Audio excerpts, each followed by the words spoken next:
The cannon shouldn't have fit. It was massive, brutal, designed to punch holes through armored aircraft at 20,000 feet. Now it sat bolted to a plywood boat barely longer than a coffin. The wood groaned under the weight. Salt water seeped through every seam. And somewhere in the darkness of the Philippine jungle coast, Japanese engineers stood back and asked themselves the same question everyone would ask when they saw these things: what kind of desperation builds a weapon like this? This is the story of how Japan took American fighter plane cannons and mounted them on boats, so small they could hide in shadows. They called them suicide boats. The Americans called them something else. They called them devil boats. And for a few terrifying months in 1944, these floating coffins became the most feared thing in the Pacific night. But this story doesn't start with boats. It starts with a crash. The P-39 Airacobra came down hard in the jungle near Rabaul. The American pilot never made it out. Japanese recovery teams found the wreckage 3 days later, half buried in mud, vines already crawling through the shattered cockpit. They weren't looking for the pilot. They were looking for the gun. The 37mm autocannon mounted in the nose. It was still intact. Barely. One of the engineers, a man named Tanaka whose hands still shook from malaria, knelt in the mud and ran his fingers along the barrel. It was longer than his arm. Heavier than anything they had left. He looked at his commanding officer and said something that would echo through every coastal base from New Guinea to Leyte Gulf. "We can use this." They didn't know it yet, but they just found the blueprint for their last desperate gamble. By mid-1944, Japan was drowning. Not in water. In inevitability. American forces moved like a tide, island after island, cutting supply lines, crushing defenses, pushing closer to the homeland with mechanical certainty. Japanese commanders watched their maps shrink. Their fuel reserves evaporated. Their aircraft fell from the sky faster than factories could replace them. Pilots launched knowing they wouldn't return. Soldiers dug caves knowing they'd become tombs. And in the coastal bases, where engineers and boat crews waited for orders that made less sense every day, a new kind of mathematics took hold. The mathematics of sacrifice. Traditional naval doctrine was dead. Japan's great battleships were burning at the bottom of the Pacific. Their carriers were gone. Even destroyers had become too precious to risk. But the Americans still had to come ashore. They still had to send landing craft through shallow water, past reefs, into bays where big ships couldn't follow. And that's where desperation found opportunity. That's where someone looked at a wrecked fighter plane and saw not failure, but transformation. The first prototype was built in secret at Rabaul. They stripped the 37mm cannon from the P-39 wreckage, cleaned it, tested it with ammunition scavenged from their own dwindling stocks. The weapon was designed to fire through a propeller shaft, to punch through engine blocks from half a mile away. Now they needed to mount it on something that could barely support a man. The engineers sketched designs on whatever paper they could find. Cigarette boxes. The backs of supply manifests. Blood-stained field maps. They argued in whispers, knowing their superiors would either call them geniuses or shoot them for wasting resources. The boat they chose wasn't even military. It was a fishing vessel, maybe 15 feet long, wooden frame, designed to drift quietly through coastal waters hunting tuna. They reinforced the bow with metal plates stolen from a destroyed tank. They built a crude mounting system using welded steel and rope. The cannon sat forward, angled slightly up, like the horn of some mechanical demon. Behind it, barely protected by a thin metal shield, sat the gunner. Behind him, exposed to everything, sat the pilot. There was no armor. No backup systems. No way to aim except by turning the entire boat. When they test-fired it for the first time, the recoil nearly tore the vessel apart. The wooden frame cracked. The pilot was thrown backward into the water. The gunner's nose broke from the concussive blast. But the shell hit the target. A rusted oil drum 200 yards offshore. The 37mm round punched through it like paper, kept going, detonated somewhere in the jungle behind. The engineers stood on the beach, ears ringing, watching smoke curl from the barrel. Tanaka was smiling. Not with joy. with something darker. Recognition, maybe? The recognition that they'd created something terrible and necessary. Something that couldn't win a war but might slow down the inevitable just a little longer. What happened next changed everything. Word spread through the coastal bases like fever. Engineers at other stations heard rumors. Impossible rumors. A fishing boat with a fighter plane cannon. A weapon that could sink a landing craft with one shot. Commanders desperate for anything, any advantage, any way to bleed the Americans just a little more, sent urgent requests. Send us the plans. Send us the weapons. Send us anything. The High Command, buried in their Tokyo bunkers, saw the reports and made a decision that would seal the fates of thousands. They authorized mass production. Not of boats. Of the concept. Use whatever you can find. Whatever washes ashore. Whatever the jungle gives you. Mount the biggest guns possible on the smallest boats possible. Crew them with whoever volunteers. Or whoever doesn't run fast enough. They didn't call it a suicide mission. Not officially. But everyone knew. The boats had no radios. No navigation equipment. Barely enough fuel for one attack run. The crews would hide in mangrove swamps during the day, covered in mosquito nets, breathing shallow, watching American patrol planes circle overhead like vultures. At night, they'd push their boats into black water and wait. Wait for the sound of engines. Wait for the shadows of landing craft moving toward shore. Wait for their one chance to matter. Please like and subscribe to help us share more forgotten World War II stories. The second wave of Devil boats used different weapons. Some had 20mm autocannons from destroyed Zero fighters. Others mounted multiple heavy machine guns, synchronized to fire in devastating spreads. One ingenious engineer at Mindanao found a cache of old coastal defense guns, ancient things from the previous century, and somehow mounted them on reinforced barges. The recoil was so violent that crews had to tie themselves to the boat just to fire. But they fired. And when they hit like the fist of an angry god. American intelligence first encountered these boats off the coast of Leyte. October 1944. The invasion was going smoothly. Too smoothly, maybe. The landing craft moved in formation, methodical, following doctrine. Marines inside checked their weapons, adjusted their gear, smoked last cigarettes. The sun was setting, turning the water orange and gold. Beautiful, if you ignored the smell of burning oil and distant explosions. Nobody saw the Devil boats until they were inside the formation. They came from nowhere. From shadows. From inlets too shallow for American ships to patrol. Small, fast, suicidal. The first landing craft didn't explode. It just stopped. Like someone had turned off its engine. Then the water around it turned red. The 37mm round had entered through the bow ramp, traveled the entire length of the vessel, and detonated near the engine. 17 Marines died before they even understood they were under attack. The Devil boat didn't try to escape. It turned, lined up another shot, fired again. Missed. The third shell hit another landing craft just below the waterline. This one did explode. Fuel tanks ruptured. Men on fire jumped into water that was also on fire. The surviving landing craft scattered, breaking formation, trying to identify the threat. But the Devil boat was already gone. Swallowed by darkness. By the time American destroyers responded, shelling the coastline with 5-inch guns, the boat was miles away, hidden in a river mouth, covered with palm fronds, its crew breathing through wet cloth to hide their breath in the humid air. The Americans called in air support. Patrol boats. Destroyers moved closer to shore, risking reefs and mines. They found nothing. Or worse than nothing. They found pieces. Scraps of wood. A torn fishing net. Bloodstains on a beach.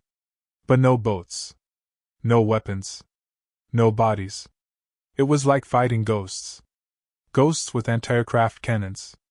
The third encounter was worse. A week later, different island, same tactic. But this time the Devil boats came in groups. 5 of them, coordinating without radios, using prearranged signals. Flashes of light. hand signals visible only to each other. They waited until the landing craft were committed, too far from the troop ships to retreat, too close to shore to maneuver effectively. Then they attacked from multiple angles. The noise alone was terrifying. The 37mm cannons made a sound like metal tearing, like the sky breaking open. Tracers lit up the water. Explosions turned the surf white with foam and red with blood. 2 landing craft sank. 3 more were crippled. And the devil boats vanished again. 1 was hit by return fire, disintegrated in a ball of flame, crew and all. But the others escaped. Melted back into the jungle. Became invisible again. This was the moment everything went wrong for American invasion planning. The devil boats weren't just a nuisance. They were disrupting the entire rhythm of amphibious assault. Landing craft couldn't approach shore without risking ambush. Schedules slipped. Marines sat in cramped vessels for hours longer than planned, sweating, vomiting, watching the coastline and imagining shadows. Morale suffered. Not because the devil boats were effective at stopping the invasion, they weren't. Japan was still losing. Still dying. But they were effective at something worse. They were effective at making every approach to shore feel like a gamble. At turning routine operations into terrifying uncertainty. American commanders responded with overwhelming force. They always did. They shelled suspected hiding spots until the jungle burned. They sent patrol boats into every inlet, every river mouth, every shadow where a devil boat might hide. They dropped depth charges in shallow water just in case. They napalmed entire stretches of coastline, turning mangrove forests into ash and blackened stumps. The smell alone was enough to make men sick. Burning wood. Burning flesh. Burning everything. And still the devil boats kept coming. Not every night. Not predictably. But enough. Just enough to keep everyone afraid. But they didn't know what was waiting ahead. The Japanese engineers had improved their designs. 3rd-generation devil boats used faster engines, scavenged from patrol boats and fishing vessels. They added crude armor plating around the gunner position, not enough to stop bullets, but enough to deflect shrapnel. Some boats received modified depth charges, designed to be dropped while passing landing craft. The charges would sink, detonate beneath the hull, rip through the bottom like claws. Crews trained in darkness, navigating by starlight and memory. They learned to move through water barely deep enough to float, using tides and currents the Americans didn't understand. They practiced firing their cannons in fractions of seconds, knowing they'd only get 1 shot before return fire turned their boat into splinters. The psychology of the crews was complex. They weren't all fanatics. Some were. Some prayed before every mission, wrote death poems, tied headbands with rising sun symbols. But others were just tired. Exhausted. Men who'd watched friends die in 1,000 different ways and had stopped believing in victory. They climbed into their coffin boats not because they wanted to die for the Emperor, but because dying quickly in an explosion seemed better than dying slowly from starvation or disease or American flamethrowers. Some crews drank before missions. Sake when they could get it, which wasn't often. Homemade liquor that tasted like gasoline. Anything to steady the shaking in their hands. One crew, based on a nameless island that doesn't appear on most maps, kept a journal. The pilot wrote it, in pencil, on pages torn from a school notebook. The entries are brief. Factual. October 15th. Engine failed during approach. Drifted 2 hours before repair. No contact. October 18th. Fired 3 rounds. 1 hit confirmed. Boat damaged during retreat. Gunner wounded. October 22nd. American patrol boats searching our position. Remained submerged underwater for 20 minutes. Thought we would die. The final entry is dated November 3rd. Tonight we attack the main formation. If you read this, tell my sister I was brave. The journal was found by American Marines 3 months later, wrapped in oilcloth, hidden in a cave. The boat crew was never found. The casualties among devil boat crews approached 100%. Not immediately. Not always during the attacks. But eventually. Always eventually. Crews that survived their first mission rarely survived their third. The boats themselves were disposable. Unseaworthy. They leaked. Engines failed. Wood rotted in the tropical humidity. But there were always more boats. More cannons. More desperate men willing to climb aboard because the alternative, waiting on shore for American artillery, seemed somehow worse. American intelligence tried to understand the threat. They interviewed captured crew members when they could find them, which was rare. Most Devil Boat crews chose death over capture, either from wounds or by their own hand. But occasionally someone survived. Washed ashore unconscious. Too injured to resist. The interrogations revealed the pattern. The boats were organized in small cells, 3 to 5 vessels each, operating independently. No central command. No coordination beyond the local level. Each cell chose its own targets, its own timing. This made them nearly impossible to predict or prevent. You couldn't cut off the head because there was no head. Just dozens of small, desperate groups, scattered across hundreds of miles of coastline, each making their own choice to attack or wait, or die trying. What happened next nobody expected. In December 1944, as American forces prepared to invade Luzon, Devil Boat attacks intensified. But something changed. The boats started using new tactics. Instead of hit-and-run ambushes, some crews attempted ramming attacks. They packed their boats with explosives, pointed them at landing craft or small warships, and accelerated to maximum speed. Human torpedoes. Floating bombs. The first successful ramming attack destroyed a patrol boat off Lingayen Gulf. The Devil Boat hit at 20 knots, detonated on impact, killed everyone on both vessels instantly. Pieces of wood and metal and human beings rained down across 100 yards of ocean. The blast was so loud it was heard 12 miles away. The Americans realized they weren't just fighting boats anymore. They were fighting a philosophy. A weaponized form of desperation that turned every small craft, every fishing boat, every piece of floating debris into a potential threat. You couldn't sink all of them. Couldn't predict which ones were armed. Couldn't know which innocent-looking vessel was actually crewed by men who'd already decided to die. The psychological impact was enormous. Sailors on patrol boats started shooting at anything that moved in the water. Fishermen. Floating logs. Shadows. Anything. The stress broke men. Some refused to approach shore. Others shot first and never asked questions. War crimes happened. They always do. But they happened more when everyone was afraid. The Japanese High Command saw the success of the Devil Boats, and made a terrible decision. They would expand the program. Mass-produce these suicide vessels. Thousands of them. Station them around the home islands. Use them as the first line of defense when America inevitably invaded Japan. The plan had a name, Operation Ketsugo. The final defense.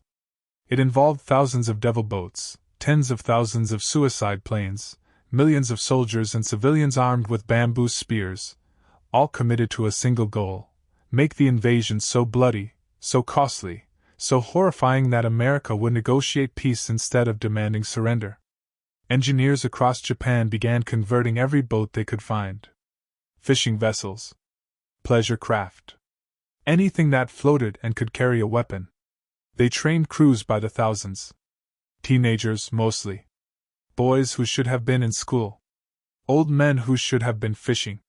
They practiced in darkness, in storms, in conditions that killed them during training more often than during actual combat. But the program continued. Because what else could they do? The empire was dying. The home islands would be next. And in the logic of total war, in the mathematics of desperation, the Devil Boats made perfect sense. Trade one life for 10. Trade certainty for chance. Trade a clean death for the possibility of taking enemies with you. But the Devil Boats had a weakness. The same weakness that doomed every desperate weapon. They required desperation. And desperation has limits. Crews began deserting. Not many. Not openly. But quietly. Boats would fail to return from patrol, not because they'd been sunk but because their crews had simply disappeared into the jungle or the night. Commanders responded with harsher discipline. Executions. Public displays meant to terrify others into compliance. It didn't work. Or it worked just barely. Just enough to keep some crews fighting. But the psychology was fracturing. You can order men to die. You can even convince them to die willingly. But you can't do it forever. Eventually, the human instinct for survival overwhelms even the strongest indoctrination. This was the moment the Devil Boat program began to collapse from within. American forces invaded Luzon in January 1945. The Devil Boats attacked in waves.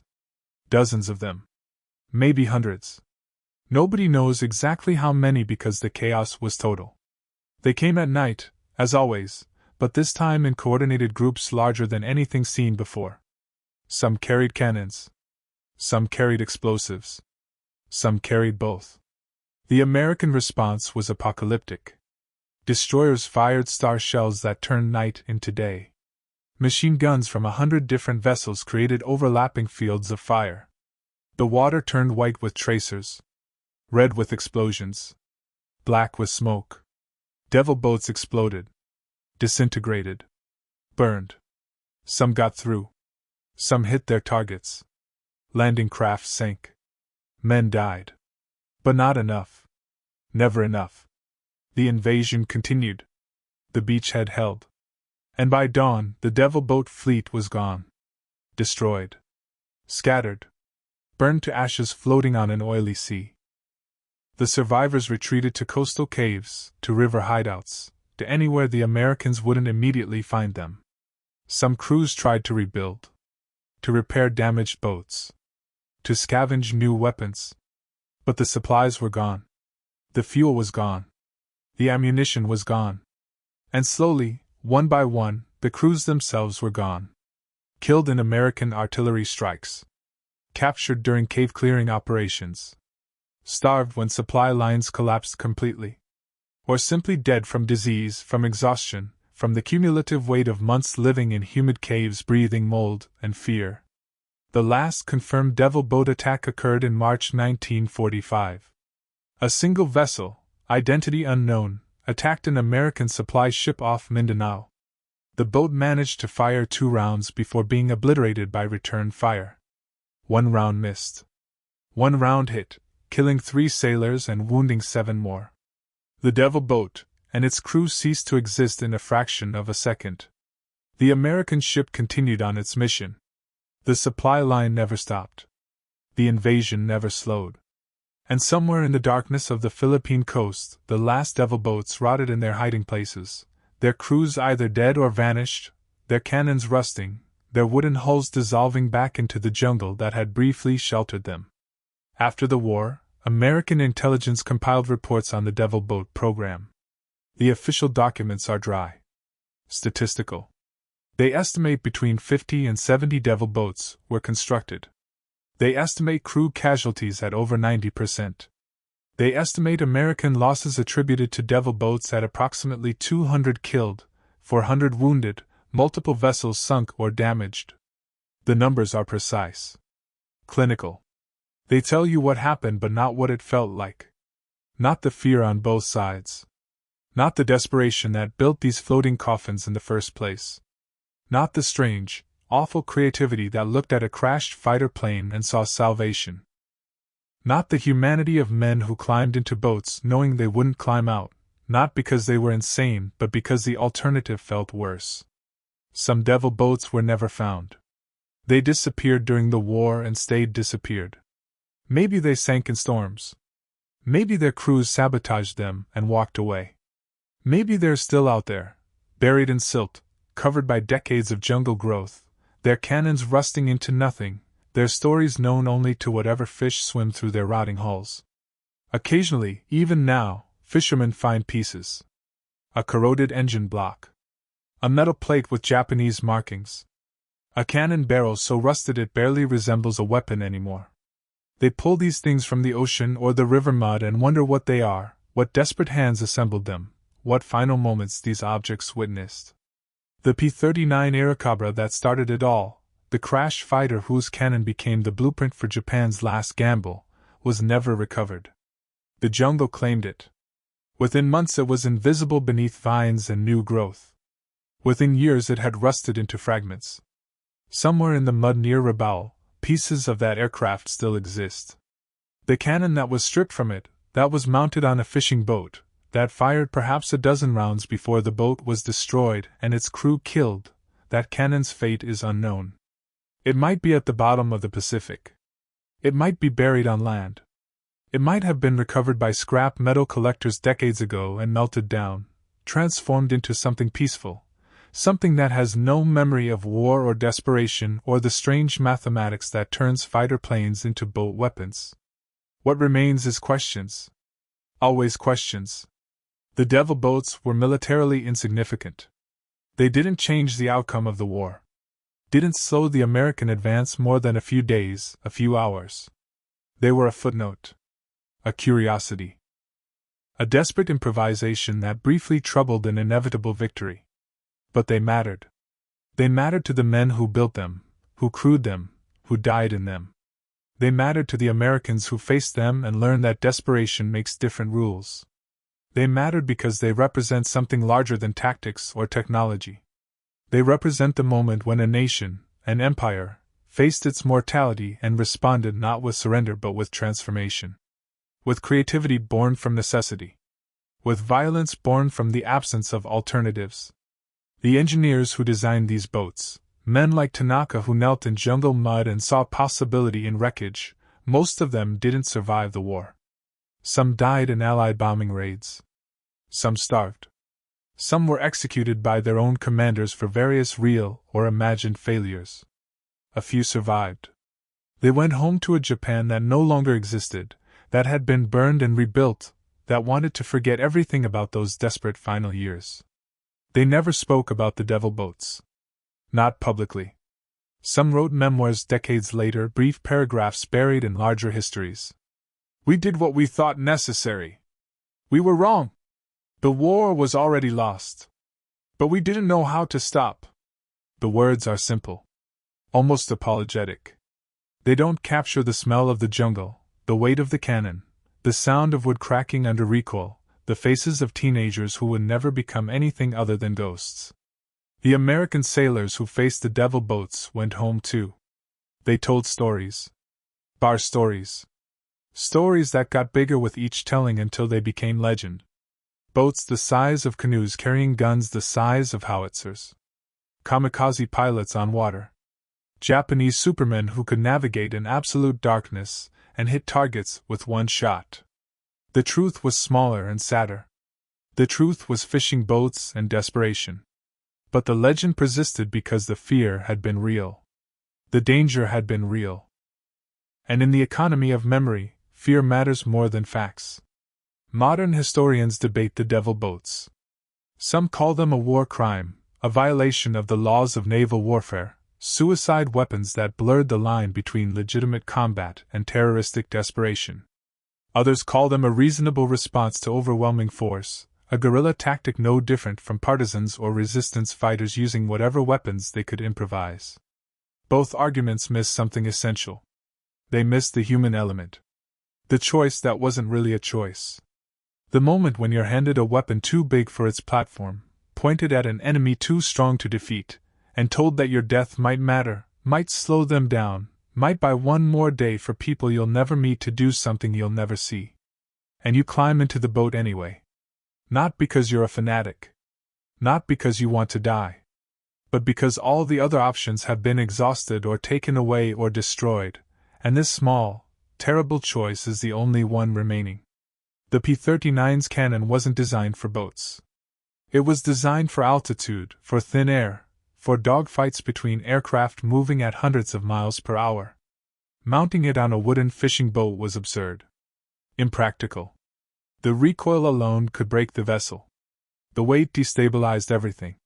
The logistics of ammunition, maintenance, and operation in a saltwater environment made no sense. And yet it worked. Not well. Not reliably. But enough. For a few months, in a few desperate places, it worked just enough to matter to the men involved, to create fear in their enemies, to write a footnote in history that most people have never read. If you found one of these boats today, intact somehow, preserved in some impossible way, what would you see? Wood. Rust. A weapon too large for its platform. Metal plates welded badly. Rope bindings. Evidence of hasty construction and desperate improvisation. You'd see engineering decisions made not in clean labs but in jungle clearings by men whose hands shook from malaria. You'd see the marks of tools that barely worked on materials that barely held. You'd see, if you looked carefully, the bloodstains that salt water and time couldn't completely erase. And maybe if you were quiet enough, if you listened in the right way, you'd hear echoes. The sound of wooden hulls moving through black water. The mechanical click of a cannon being loaded. The breathing of men who knew this was probably their last night on Earth but climbed aboard anyway. The final moment before firing, when everything goes silent, when the world contracts to target and weapon and the desperate hope that maybe, just maybe, this will matter. But nobody preserves devil boats in museums. They weren't honorable enough to memorialize. Weren't successful enough to celebrate. Weren't sophisticated enough to study. They were built from wreckage, crewed by the desperate, and destroyed by overwhelming force. They existed in the gap between surrender and annihilation, in that strange space where logic stops working and only survival matters. And when the war ended, when Japan surrendered and the killing finally stopped, the devil boats became an embarrassment. A reminder of how low the empire had fallen. How far a great naval power had declined when its last weapons were fishing boats with stolen cannons. The Americans who encountered them rarely spoke about the fear. Combat veterans don't usually. They talk about the action, the tactics, the outcome. But not the fear. Not the moment when you're approaching shore and you absolutely know, that somewhere in the darkness ahead something is waiting. Something small and fast and impossible to see. Something crewed by men who've already decided to die. And there's nothing you can do except keep moving forward. Keep following the plan, and hope that if it comes, if the darkness suddenly lights up with tracers and the sound of that distinctive cannon, hope that it's not your boat, not your friends, not you. That's the part that stays. Not the statistics. Not the after-action reports. But the fear. The knowledge that desperation makes its own weapons, and those weapons don't follow the rules. Somewhere in military archives, in boxes labeled and forgotten, are photographs of devil boats. Not many. The Japanese didn't document their desperation proudly. But some photos exist. Grainy. Black and white. Showing wooden boats with metal protrusions, sometimes with crews visible, sometimes empty. The men in the photos, when visible, look tired. Not heroic. Not determined. Just tired. They stare at the camera with expressions that are hard to read. Resignation, maybe? Or just exhaustion. The kind that comes from living in a jungle, eating rotten rice, breathing mold, and knowing that tomorrow or the next day or soon, very soon, you'll climb into that boat and either die quickly or die slowly but definitely die. The photos don't explain anything. They just show. Here's a boat. Here's a cannon. Here are men. The context, the desperation, the philosophy that created this thing, that's invisible. That exists only in the space between what's documented and what's real. The story of the devil boats is the story of the war's end. Not the diplomatic end, not the signatures on documents, but the psychological end. The moment when one side realizes they're beaten but continues anyway because stopping feels impossible. Because momentum carries armies forward even when logic says retreat. Because individual men make individual choices that collectively become history, even when those choices are constrained by circumstance and fear and the absence of good alternatives. The devil boats didn't change history. They were changed by it. They were created by desperation, fueled by it, destroyed by the same overwhelming force that created the desperation in the first place. They're a cycle. A loop. Proof that war creates its own logic, its own weapons, its own victims. If you want to understand the devil boats, don't think about tactics or technology. Think about the moment of decision. The moment when an engineer looks at a wrecked fighter plane and makes a choice. The moment when a teenager who wanted to be a fisherman is handed a death sentence disguised as a mission briefing. The moment when commanders, safe in their bunkers, make abstract decisions that become concrete for men they'll never meet. The moment when fear becomes normal, when danger becomes routine, when death becomes the expected outcome rather than the avoided one. That's where the devil boats exist.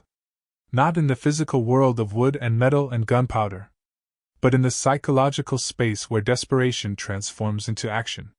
The war ended. The devil boats didn't change that. Nothing could have changed that.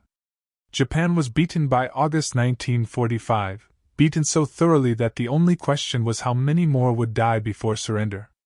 The atomic bombs answered that question in a way that made devil boats irrelevant. Made suicide planes irrelevant. Made the entire philosophy of desperate resistance irrelevant. You can't improvise a defense against atomic weapons.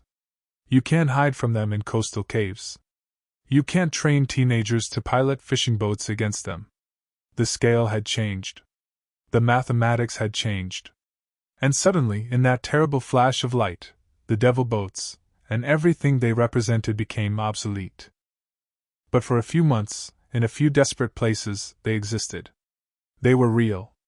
Men built them. Men died in them. And men on the other side, men who survived and went home and tried to forget, learned something about what desperation looks like when it floats toward you in the darkness carrying a cannon designed for the sky.